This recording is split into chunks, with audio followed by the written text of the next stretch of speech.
Good morning from Saltram House, and I'm reading from Dave Hopwood's book Parables, a collection of wonderful stories that he's written, all inspired by the parables of Jesus. This one's called The Boy. Once there was a little boy who wandered the earth aimlessly. He enjoyed meeting other people and he liked exploring the new discoveries he found along the way. The trees, the rocks, the animals, machines, even the broken bits of rubbish.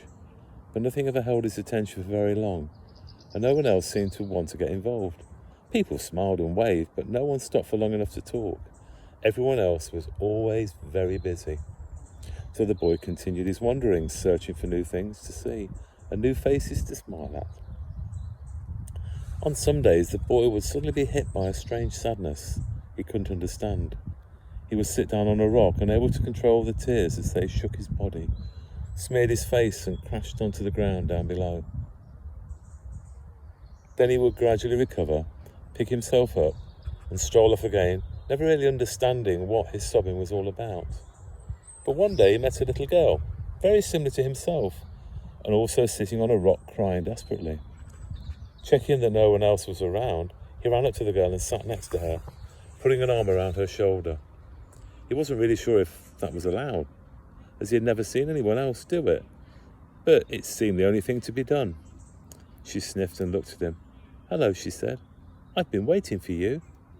"For me?" "Yes, I've seen you wandering around." The boy was surprised, but he enjoyed meeting the girl, and they talked for a very long time. It was a new experience for the boy.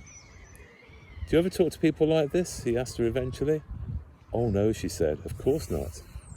I'd like to, but no one ever stops. I think they're a bit scared, you know." "Perhaps they've never seen anyone crying before," the boy said. The girl looked surprised. "Of course they have," she said. "They all cry. Everyone cries. But they only do it on their own. Some people never see. Strange, isn't it?" And suddenly she leapt off the rock. "Do you like all the plants and things that you find around here?" she asked. The boy nodded. "Well, if you come with me, I'll tell you their names." "Names?" asked the boy. "Oh yes, they've all got names. And I know how all of the machines work and which plants are the prettiest to pick and what fruit tastes best. I'll show you. You'll love it." She began to run off. The boy followed slowly, hesitantly. "But how do you know?" he called. "About the machines and the plants, I mean. How do you know about them?" She turned and smiled.